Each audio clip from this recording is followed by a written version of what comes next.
The distress beacon pierced through the void like a needle through silk.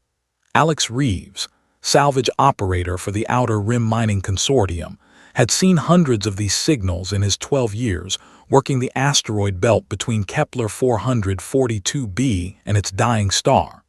Most were false alarms, debris collisions triggering automatic SOS systems from derelict ships, but this one was different. The frequency modulation suggested biological origin, and the quantum entanglement signature indicated a species he'd never encountered. His ship, the Wanderer, adjusted course automatically. The AI, a Nakamura 7 system he'd named Iris, spoke through the cabin speakers. "Captain, the signal originates from Sector 7 Gamma. No registered settlements. Atmospheric composition of the nearest planetoid suggests Class M habitability, but surface temperature readings are erratic." "Erratic how?" Alex asked, pulling up the holographic display. "Ranging from -40 to 300 degrees Celsius within a 5-kilometer radius. Impossible unless there's a massive heat source with inconsistent output."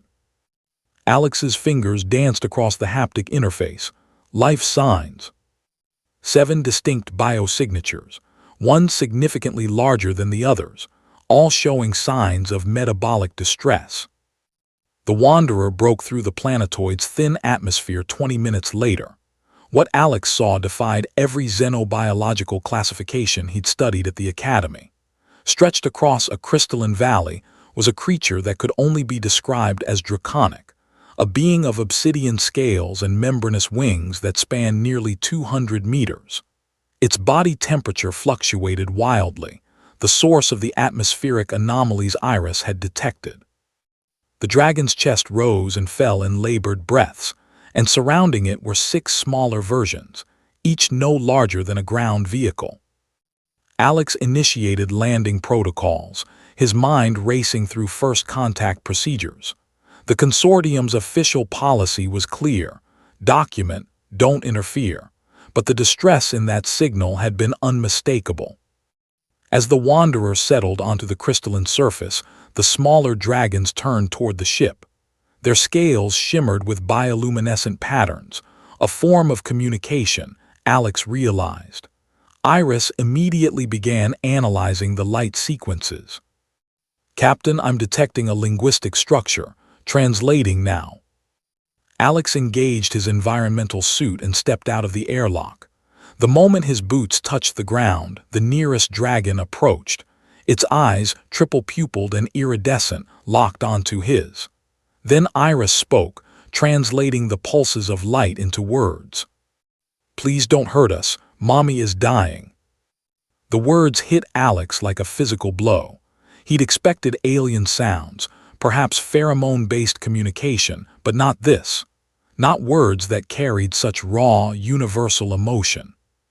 "I won't hurt you," Alex said, his suit's external speakers broadcasting his voice. "Can you tell me what happened to your mother?" The dragon's light patterns intensified. "Core breach. She carried us through the quantum fold, the radiation.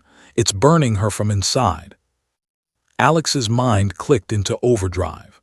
Quantum fold travel, theoretical technology that allowed instantaneous travel between points in space by folding spacetime itself.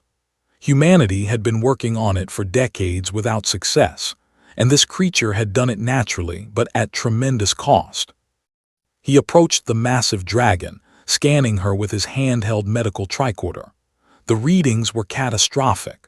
Her cellular structure was breaking down from quantum radiation exposure, the same kind that had killed 300 researchers in the failed Prometheus experiment.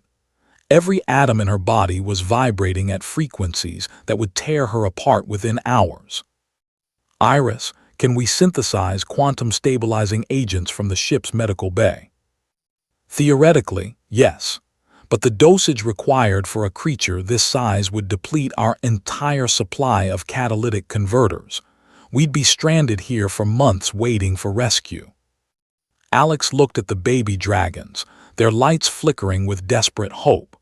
Then he looked at their mother, this magnificent being who had sacrificed everything to save her children from whatever danger had forced them to flee. The decision took less than a second. Do it, convert everything.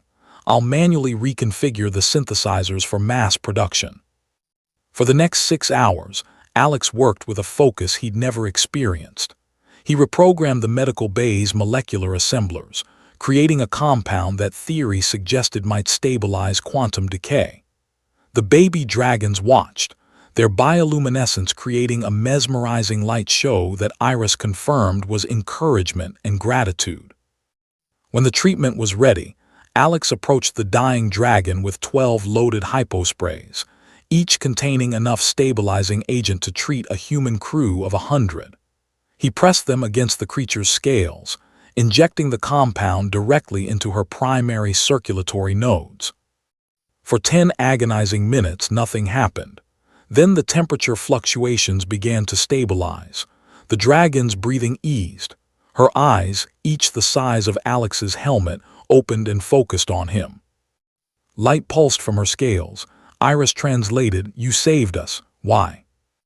Alex smiled inside his helmet. "Because you asked, because your children needed you.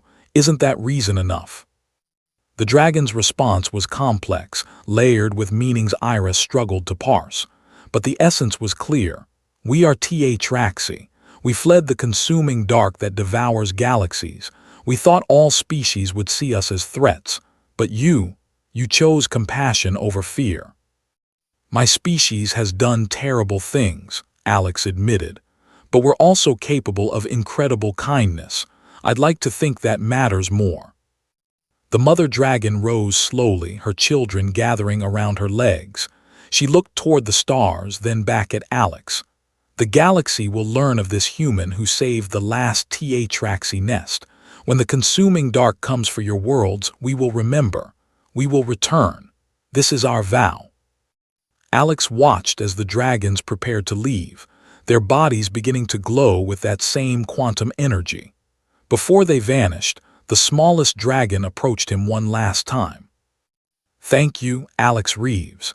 Your name will be sung in the star songs of our people until the universe grows cold." Then they were gone, folding space itself, and disappearing into the quantum foam. Alex stood alone on the crystalline plane, knowing he'd be stranded for months, knowing the consortium would probably fire him for violating protocol. But as he looked up at the alien stars, he smiled. He'd made a choice that rippled beyond himself, beyond his species. And somewhere in the vast cosmic dark, 7 dragons carried the memory of one human's compassion, a light that might one day save humanity itself.